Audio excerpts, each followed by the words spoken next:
Cheba Hut is a loud and proud toasted sub concept. We've been rolling since 1998.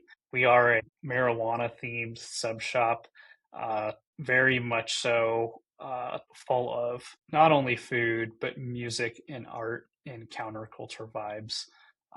We believe that it is all about the interaction with our guests and really giving them an experience that they can't get everywhere else.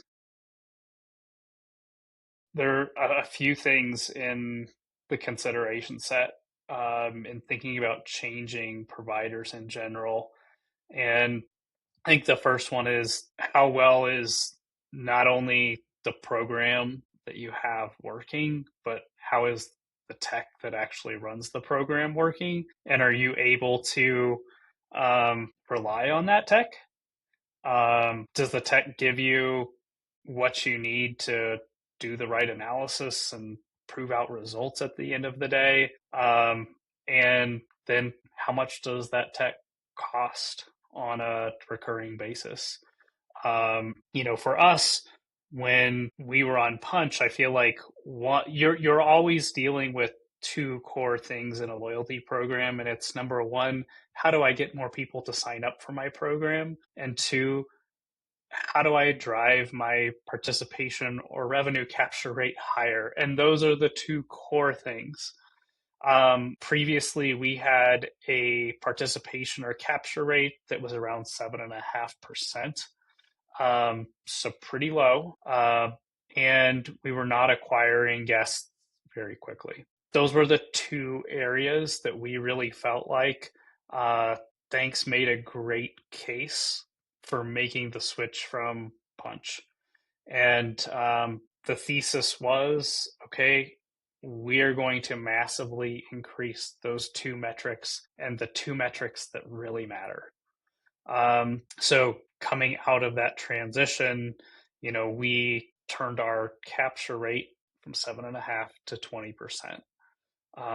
In the months after launching the program, each of our shops was achieving 8 times the number of signups per month that they were on Punchh. Those things, played out exactly how we had hoped that they would and made the impact that we hoped that they would.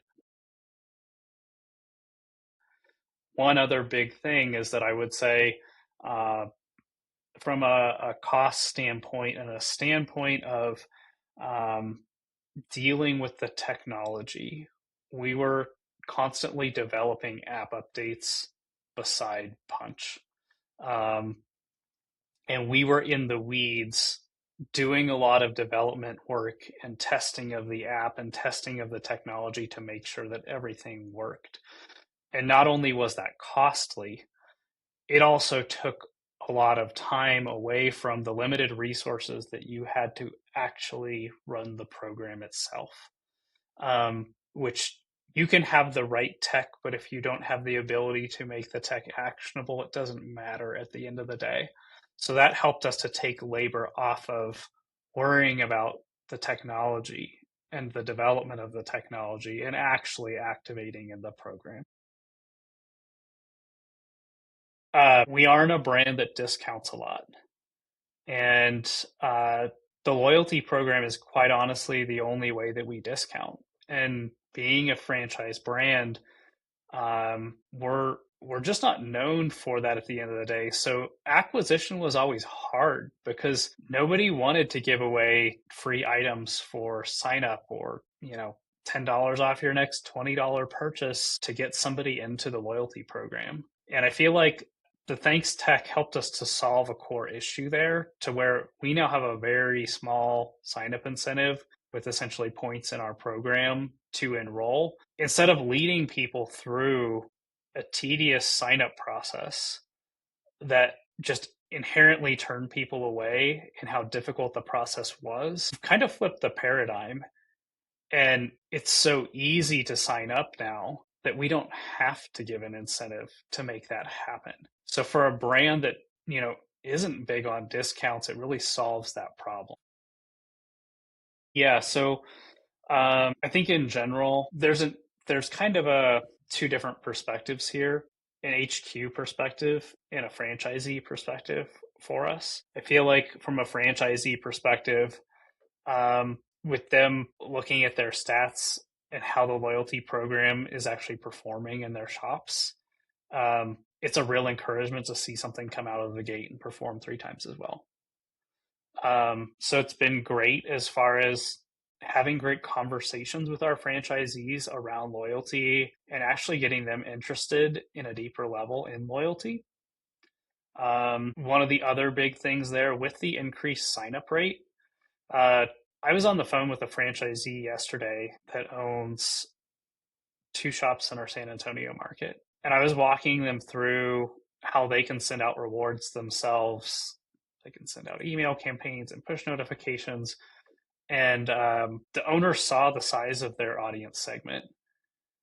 And he was like, holy cow, we can really reach that many people essentially for free. And I was like, yeah, you don't need to pay for ads. You can reach that many people for free. So seeing that excitement and them realizing that they now have those capabilities because of what we built is really impactful. From an HQ standpoint, we're trying to figure out how do we engage the guests that we have enrolled and how do we drive their frequency. So we ran a big test, and it was actually the Munchie Mania campaign. We saw of our least engaged guests a significant lift in their frequency, and that the unengaged guests were actually the guests that participated the most in our Surprise and Delight campaign. The guests that participated the least were actually our regulars. It drove a lot of visitation from exactly the cohort of people you would have hoped that it would. And if you go back and you think about the difference in Thanx and the difference in Punchh and how you're getting people to sign up, because it all really goes back to those core stats again. Punchh, you could get people to go through that laborious flow if they were a really loyal customer. Thanks, we're able to capture a much broader range of people of all kinds of different frequencies. So we're capturing and signing up lots of people that have a lower frequency than we've ever had in the loyalty program before, which then when you have an opportunity to activate people, you have the right people in the database to activate. So um, when we launched our program with Thanks, we wanted to give it some time to collect a significant amount of audience, give people time to make the migration between platforms. And then, you know, we're like, okay, now is the time to do something big that we, for the first time, really go out and utilize the tech that we've built and the capability that we now have. So our Munchies menu category. So these are things that you would add to your meal. Everything from chips to cookies to cheese bread to pretzel mugs. And we said we want to highlight these menu items to all of our loyalty members now. And we had two objectives with kind of that first big campaign out of the gate. One was to drive frequency with our loyalty guests. And the second was to get them to try menu items that they maybe have never tried before that are not something that would cannibalize their normal sale to try and lift check over time. So we came up with a 5-week campaign that we called Munchie Mania, where we gave our guests a free munchie in their account each week, by giving them kind of like lots of rewards over this short period of time. Again, the hope was, okay, we can lift their frequency. We did put a $5 minimum on those rewards too, to try and make sure that we had healthy baskets alongside of those of things they would normally purchase. Which we did at the end of the day see and I think achieve in the campaign itself. But that was kind of the basis for the campaign. And then, coming out of that, we saw the results that I kind of mentioned with the guests that had lower frequency and the lift that we had expected. So for Munchie Mania at a high level, so just kind of starting out with some of the basic stats. Over for context, we have about 85 locations. So I feel like that's always a good marker as far as like how big is our system to generate these results. But we generated about 34,000 redemptions of those Munchie food items over the 5 weeks. Um, Revenue and associated checks post discount was just over $870,000 for all of those redemptions in general. We saw a lift in the number of loyalty transactions per day of over 18%. Loyalty revenue per day up 16.5%. And then our unique members that engaged on a month over month basis, looking at the prior months, was up 38%. So engaged a pretty wide swath of folks. For our guests that were essentially dormant and had no visits in the months leading up to the campaign, we went from 0 visits to an average of 1.36 visits during the campaign. For those who were occasional visitors who had a visitation of 0.67 visits per month in the months before, we almost doubled that to 1.3. And then we saw a slight increase in our most regular guests, but the vast majority of those increases were in our lower frequency guests. 98% of the folks that essentially placed an order that had a redemption on it also purchased, a sub off of the menu and still had that on the check even with the redemption. For the group of people who made the redemptions, their check actually went up by $1.37 in that cohort.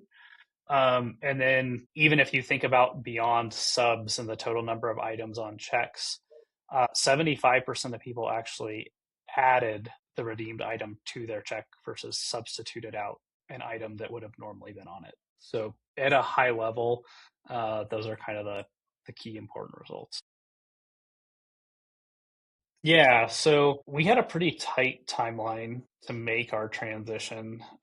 We essentially had 4 months from the time that we had signed with Thanx to needing to go live.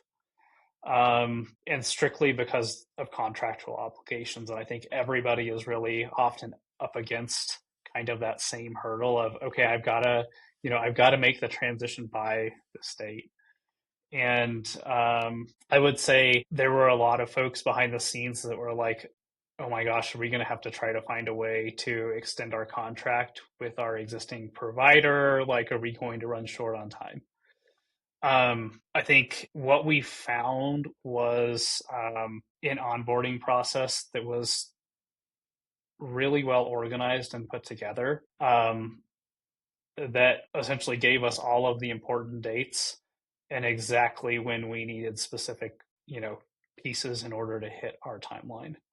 And there was never a moment where I felt like we didn't know where we were headed or we ran into like significant obstacles. Like everything was well documented. So at the end of the day, we actually had no problem hitting that timeline, and we got it all done. As far as then being onboarded to the platform and the migration of the actual guests, um, this is a tough one because you have some people who really focus on the size of your database and the size of your existing database, but the portion that they miss is how many of those people are actually active? How many of them have even done anything with you in the last year? So this was, an area that we had to be a bit proactive about. And our historic program, had been going for a significant amount of time. There were a lot of inactive people. Um, I went back and ran the stat, and in the old program, only 24% of the people that were in our database had actually had any activity in the last year. So, when we went through the migration, I think at this point, we've had roughly 28% of the folks that were in that old database migrate over. But it's really not surprising to know how many of them were active. The bigger story is really in, okay, we migrated 28% of those people. Great, because those are the people that actually cared about our brand. And now we're collecting signups at such a fast rate of people who are, again, active. Like, that's really what matters at the end of the day. So that was kind of our experience in going through onboarding. And as long as we messaged that in the right way and made people think about it in the right way, it was totally fine. And we've ended up with exactly the result we'd hoped for.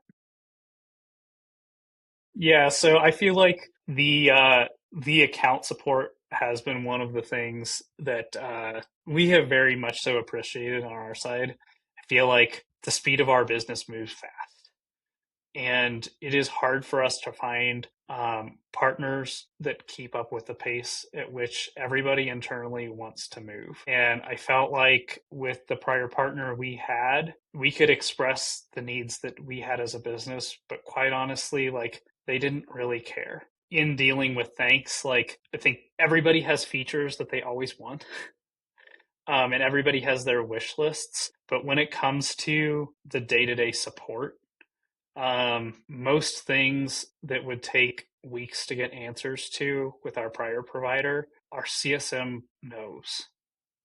And there's not a lot of waiting to get responses and figuring out what we can and can't do with the platform.